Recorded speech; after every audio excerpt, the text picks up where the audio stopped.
Всем привет, меня зовут Паша, и на этом канале мы говорим и обсуждаем музыку. Майли Сайрус презентовала новый альбом Endless Summer Vacation. Признаюсь честно, послушал я его еще 8 марта, потому что мне выпала честь побывать на закрытом предпрослушивании альбома. Я там немножко успел поснимать, если что, как-то кратко, это выглядело вот так.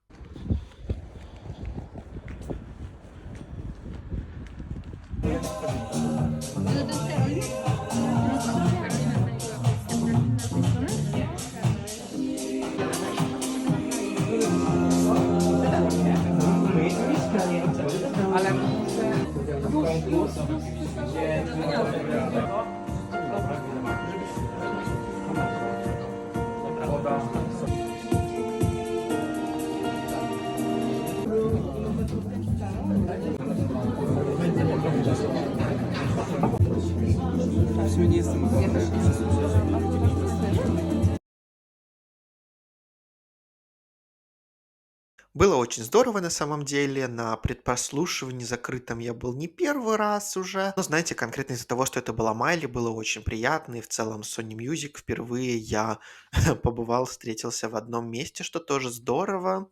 И еще у меня есть оттуда вот это. Вот это. Если кто не знает, то на своем сайте перед релизом альбома And the Summer Vacation Майли проводила розыгрыш таких вот открыток. Тут, значит, обложка альбома, сзади текст этого альбома, и рандомно по всему миру высылались эти открытки. Естественно, получил их буквально там пару тысяч человек, далеко не все, поэтому я разыграю сегодня 3 штуки. Это официальные от Sony Music. Как их получить, я расскажу в какой-то момент этого ролика. Но у нас длинный разбор, не пятиминутка, это не та рубрика сейчас. Тут мы разберем каждую песню по отдельности, после чего я перейду к выводам и, конечно же, оценке. Чтобы немножко разгрузить визуальную составляющую видео, я решил, что когда я буду говорить о песнях, я сделаю это начиткой. Вы, соответственно, будете видеть просто название композиции, обложку альбома. И я уже лично к вам вот так вернусь к выводам и оценке. Не тратим лишнего времени. Поехали к ревью альбома Майли Сайрус Endless Summer Vacation. Как обычно, это мое мнение, но мнение не как фаната или какого-то слушателя суперпредвзятого. Нет, я все-таки стараюсь быть критиком, объективно оценивать, разбирать и аргументировать свое мнение. Но если вам что-то не нравится, помните, что это все еще мнение одного человека. Ну а мы поехали. Итак, открывает альбом песня Flowers, лид-сингл этого альбома, естественно, песня, которую все хорошо знают. Я не делал на нее отдельный обзор, я писал на нее рецензию в своем телеграм-канале Showbiz, поэтому это хороший повод поделиться моим мнением об этой песне еще и сейчас. Я считаю, что Flowers — это потрясающая, великолепная песня с правильным дискозвучанием и отсылками в 90-е, которая объективно не то что берет какие-то части, но полагается концептуально на песни I Will Survive и When I Was Your Man. И я считаю, это очень такая уникальная, интересная и прикольная попытка соединить несоединяемое, и эта попытка абсолютно сработала. Данную песню делали Кит Харпун и Тайлер Джонсон, и, возможно, вы слышали даже от меня уже об этом дуэтике, потому что это те самые ребятки, которые делали As It Was Гарри Стайлза. И несмотря на то, что это две разные песни, можно услышать некоторые такие примочки и фишки данного дуэта, которые прослеживаются в их творчестве и в их коллабах с другими артистами, потому что вот смотрите за моими словами, точнее слушайте мои слова, Кит Харпун и Джонсон явно одно из важных продюсерских добавлений в наш мир музыки. Что их отличает, это очень такой элегантный, мягкий и не бьющий в глаза и в уши звук и продакшн. Эти песни имеют свойство раскрываться со временем, и у них есть такое классное свойство не надоедать. И как я писал в своем ревью, вот такие песни, как Flowers, это не то, что собьет тебя с ног с первого прослушивания, но это песня, о которой ты через буквально несколько недель будешь думать, а как мы вообще без нее жили. При этом у нас тут вполне осознанный, но не сильно перегруженный текст с понятными отсылками и тематикой, поэтому все работает просто великолепно. И, конечно, то, каким невероятным хитом на абсолютно всех площадках, во всех странах стала Flowers, это очень здорово. Я очень рад, что у Майли случился настолько грандиозный хит вот уровня Wrecking Ball, который действительно знают, обсуждают все, слушают и любят. Это очень круто. Вторая композиция "Jaded", и это тоже вполне себе хорошая песня. Если честно, я бы ставил на нее как на третий сингл с альбома. Потому что после предпрослушивания, естественно, помимо того, что я послушал альбом, я мог посмотреть на реакцию людей вокруг, потому что там были не только фанаты, блогеры, там были всякие музыканты, тиктокеры-музыканты, и всем очень понравилась песня "Jaded" прямо с первого прослушивания. Я вот хочу сказать такую вещь. Вам не кажется, что такую песню могла бы спеть 18-19-летняя Ханна Монтана? Потому что по звучанию и инструменталу песни немножко похожи, согласитесь. Просто тема немножко повзрослее.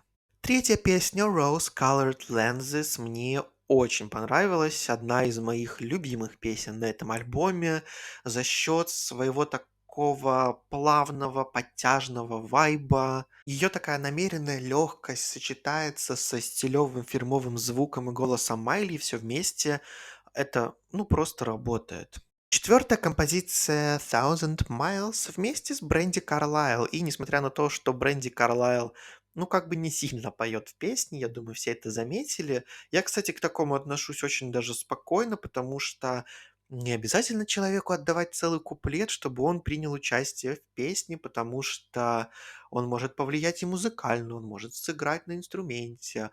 Я не удивлюсь, если вот это вот, скорее всего, это была какая-то губная гармошка или какая-то гармоника, не знаю. На ней, скорее всего, сыграла сама Бренди Карлайл, и мне понравилась эта песня очень, потому что, во-первых, это довольно логично.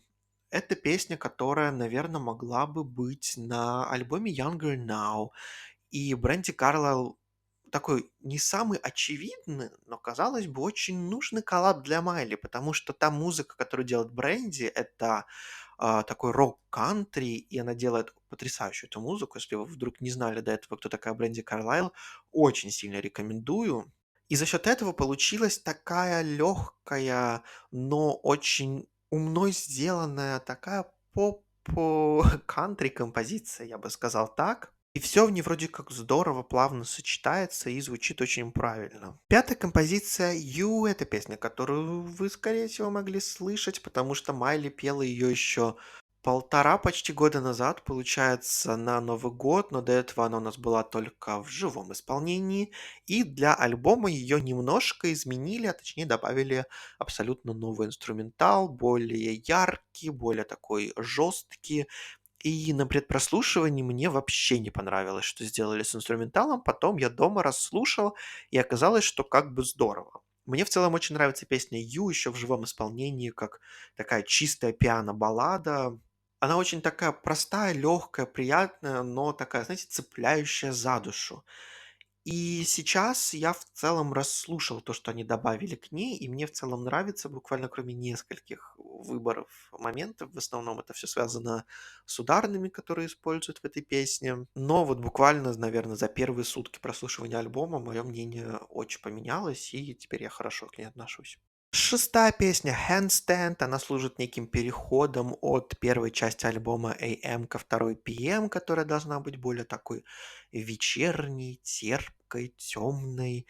И "Handstand" — это, какой-то трэш. И я знаю, что на меня сейчас накинется куча людей, потому что у многих это фаворит, очень многим она зашла, особенно в стэн-комьюнити, а я не стэн-комьюнити, как вы знаете. И мне она не понравилась с первого же прослушивания, но я сразу говорил еще в своем телеграм-канале, что вот вам она зайдет. Так и оказалось. Всем более-менее зашло. Мне же абсолютно не нравится, что с ней сделали, зачем.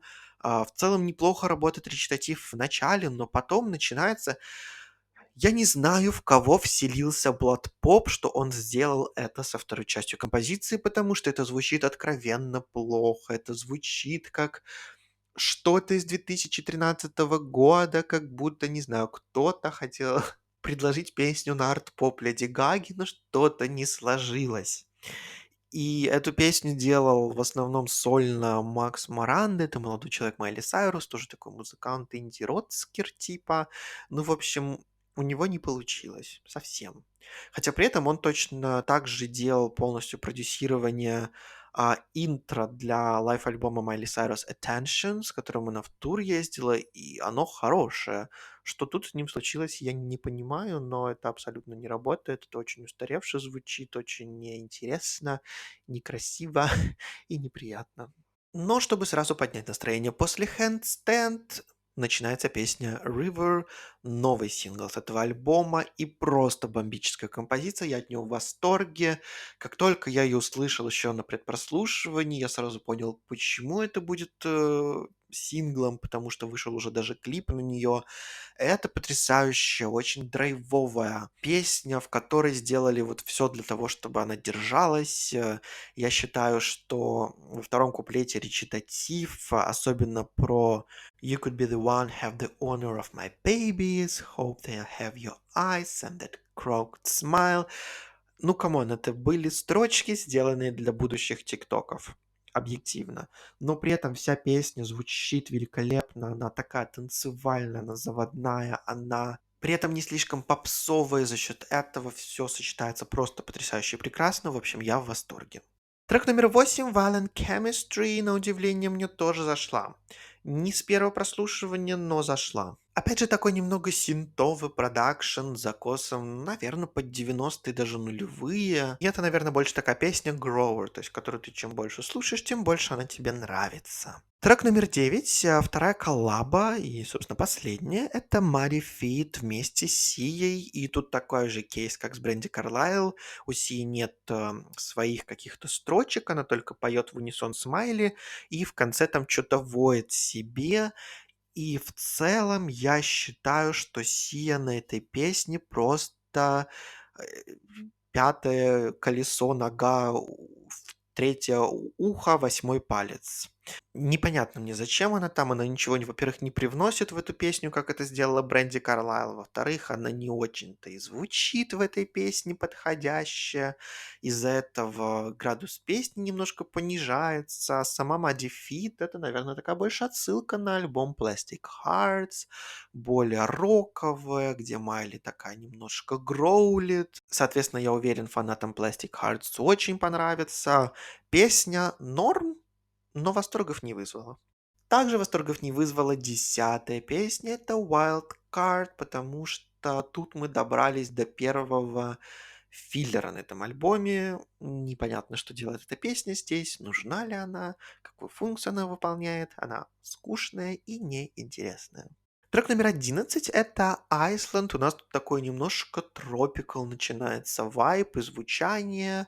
И это вроде как неплохо, но при этом как-то стандартно, как будто бы. Вот немножко тянется язык назвать эту песню вторым филлером на альбоме, но при этом она как бы и неплохая совсем. Послушать можно, она приятная, вживую Майли ее круто спела. Но вот именно таких песен с таким вайбом очень много, и она за счет этого ничем не выделяется. 12-я композиция, и она официально завершающая. У нас будет только бонус-трек. Это Wonder Woman. Это, естественно, баллада, как по всем канонам нужно закрывать альбом красивой балладой, и это та самая красивая баллада с красивой историей, посвящена умершей бабушке Майли. Такая прям пробирающая, очень трогательно, красивая, как клоузер альбома, я считаю, просто потрясающая, великолепная.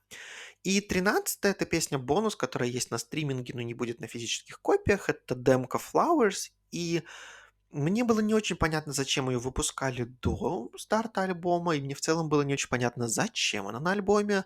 Но когда слушаешь его целиком, в этом есть какая-то суть. Что вот вроде как мы прошли какую-то историю от Flowers в оригинальной обработке, которая открывала альбом, к Flowers, которая завершает альбом в таком очень трушном, открытом формате, то есть голос без обработки, чисто под фортепиано. Что-то в этом есть. И на этом альбом Endless Summer Vacation заканчивается.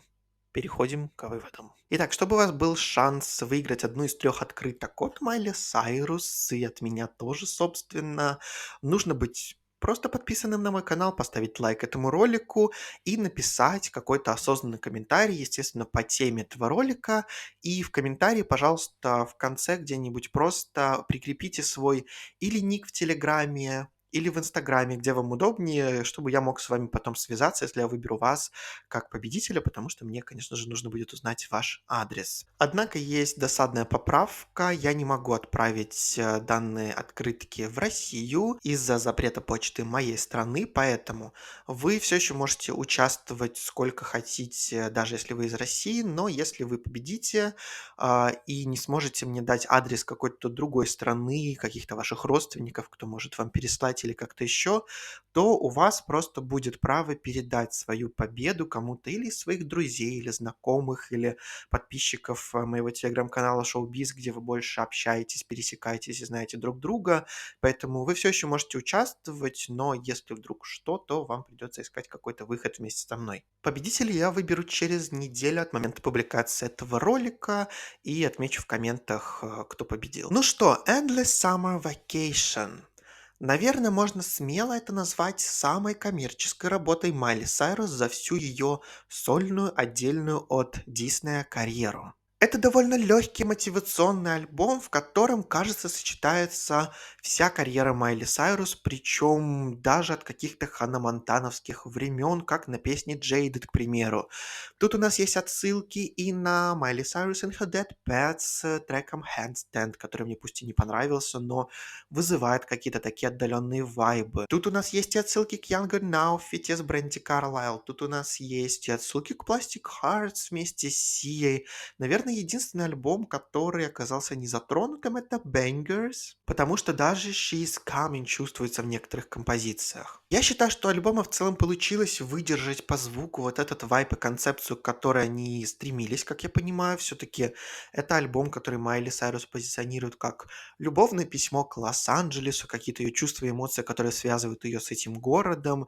И это слышно, потому что Лос-Анджелес, он такой довольно человый, насколько я представляю. Я там никогда не был город, особенно для Майли Сайрус. Все-таки давайте не забывать, это обеспеченный, богатый человек, у которого есть все в этой жизни, поэтому для нее Лос-Анджелес это море, пляж, расслабление, какая-то там травка на Венес-Бич, вот это все. То есть из-за этого у нас там возникают какие-то вайбы типа Тропикала на треке Island или что-то такое, знаете, для машины, когда ты едешь между гор красиво, как та же Rose Colored Lenses. И все это вроде как переплетается и образовывает довольно солидную пластинку.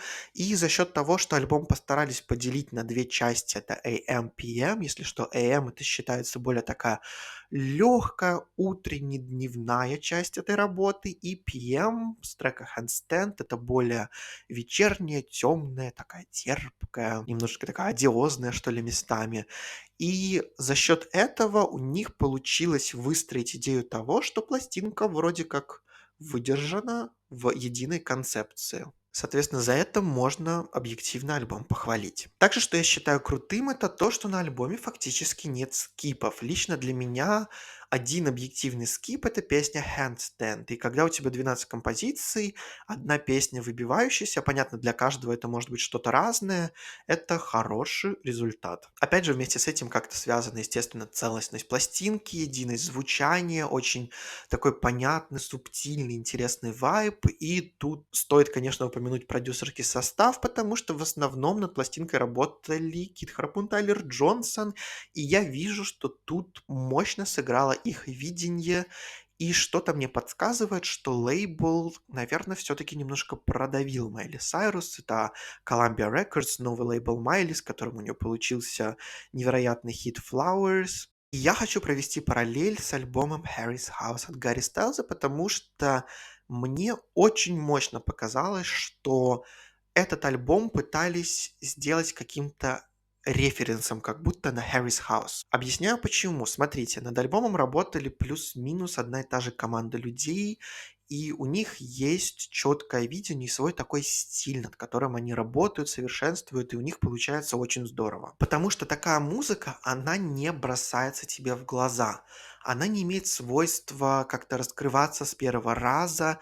Это музыка, которая работает по твоему настроению, которая работает на продолжительность, которая работает на то, что она раскрывается и покажет тебе всю свою мощь где-то, не знаю, на пятое-десятое прослушивание или через какое-то время, когда ты вернешься к альбому, уже его когда-то послушав. Примерно так же я описывал Harry's House, и из-за этого мне кажется, что сравнение вполне логичное, потому что у нас есть примерно такой набор песен, у нас есть супер-мега-хит As It Was, Flowers, у нас есть экспериментальная композиция на альбоме Grape Juice Handstand.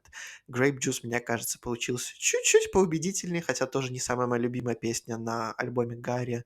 Тут у нас Handstand. При этом целостность работы не оспаривается ни там, ни там. Это хорошие такие крепко сбитые пластинки с концепцией, с вайбом, которую вот слушаешь и хорошо. Поэтому именно за это я хочу похвалить Майли Сайрус и ее выбранную команду, с которыми она решила делать такой вот небольшой перезапуск своей карьеры, потому что это альбом, который в целом может и будет работать на general public, то есть на общую аудиторию, не обязательно поклонников Майли Сайрус. Это такой альбом для масс, который нам в разных степенях презентует Майли Сайрус и ее возможность работать в разных жанрах. И даже в таком более утонченном, я бы сказал, таком субтильном, немножко более приглушенном, как для такой очень яркой личности Майли, она все равно звучит в тему, она звучит правильно, она звучит прекрасно, потому что Майли Сайрус уже давно нам доказала, что в любом жанре она как своя. Но вы же ждали, что где-то случится какое-то «но», оно случается именно в этот момент. Но, несмотря на такое очень очевидное и при этом довольно равноправное сравнение с альбомом Harry's House, я не могу поставить между этими работами знак «равно». А если вы смотрели мой обзор на Harry's House, то вы знаете, что я очень расхвалил альбом и поставил ему очень высокую оценку. Потому что, несмотря на все то, что я перечислил, и на то, в чем альбом Endless Summer Vacation равняется с Harry's House, у Endless Summer Vacation есть одна большая важная причина, почему он не дотягивает до этого уровня. И эта причина — тексты. Наверное, не буду голословным и скажу, что по лирике это, наверное, самый слабый альбом Майли Сайрус со времен Can't Be Tamed. И это довольно грустно, потому что Майли в целом не только певица, но и неплохой автор. Мы слышали ее музыку, ее авторство много раз. Она потрясающая, она интересная, она такая задумчивая, великолепная. И в этот раз, наверное, какая-то попытка все-таки сработать на более широкую публику, как будто отодвинула ее авторские способности на второй план. Потому что, давайте быть объективными, в большинстве из песен на альбоме Endless Summer Vacation, ну, слишком простая лирика. Ну, вот прям перебор с тем, насколько она простая. Если на композициях вроде Flowers, Rose-Colored Lenses, You, Violent Chemistry это еще работает и как-то не сильно замечается, да даже на River. Но, допустим, в River, несмотря на то, что мне безумно понравилась эта композиция, я считаю великолепной, там вот, допустим, есть одна строчка, которую вот мне просто хочется, не знаю, вырезать, чтобы ее просто не было в этой песне, пропустить и слушать эту песню без этой строчки. Потому что когда там начинается бридж и звучит строчка «You face is all in my hair», меня прям немножко всего сжимает, потому что это настолько избитая строчка. У меня такое чувство, что она присутствует в каждой десятой песне на этой планете. И, к сожалению, таких моментов на альбоме хватает. И я не знаю, с какой целью это было сделано так, потому что у нас все еще есть, допустим, песня «You». Прекрасная, красивая баллада с кучей метафор, с интересными историями. Но при этом у нас есть песни вроде Island, Wildcat, немножко даже Jaded, если по припеву, где лирика как будто, не знаю, написана для школьников. Для меня это как-то слишком просто и слишком, что ли, очевидно. И так как я уже давно такого не слышал от Майли и, наверное, к этому не привык, то мне это прям резануло слух, честно признаюсь. И вот теперь, я думаю, вы понимаете, к чему я приводил всю вот эту вот канитель с альбомом Harry's House. и почему они сравнимы в целостности, в звучании, но не в текстах. И за счет этого кажется, что альбом немножко проигрывает. И, наверное, это в целом моя главная претензия и мой главный минус этого альбома. Потому что все остальное сработало в целом ожидаемо и то, как я и хотел. Что касается моих любимых песен на этом альбоме, то это очевидно. Flowers — это Rose Colored Lenses, Thousand Miles, You, River и Violet Chemistry. Что касается моих нелюбимых песен с этого альбома, это Handstand, наверное, Wildcard. Она не то что плохая, она просто очень средняя. И концовка Мари Фитси мне совсем не понравилась, хотя сама по себе песня первой половины звучит вполне себе. И беря во внимание вот этот вот легкий, концептуальный, в целом хорошо скрепленный, сдержанный альбом, но с не самой хорошей лирикой, я считаю, что оценка, которую он заслужил и которую я ставлю альбому Майли Сайрус Endless Summer Vacation, это 7.2 из 10. Вот такие вот мои мысли по новому альбому Майли Сайрус. Что думаете вы? Очень интересно будет почитать ваши комментарии, мысли, эмоции. Определенно всем вот хочу сказать, что это не альбом одного прослушивания, потому что даже буквально вот спустя 3 дня, как я записываю данный обзор, он уже начинает как-то въедаться, расти, становиться какой-то вот частью твоей музыкальной жизни. Поэтому посмотрим, как он еще себя покажет где-то через месяцок, потому что есть шансы, что он раскроется еще получше. Но сейчас жду ваши комментарии, ваше мнение. Естественно, не забывайте про конкурс. Конечно, будет очень радовать поддержка ролика. На канал не забудьте подписаться, если вдруг сюда попали как-то через рекомендации или по поиску. Но у меня, пожалуй, на сегодня все. Всем спасибо за просмотр. Всем пока.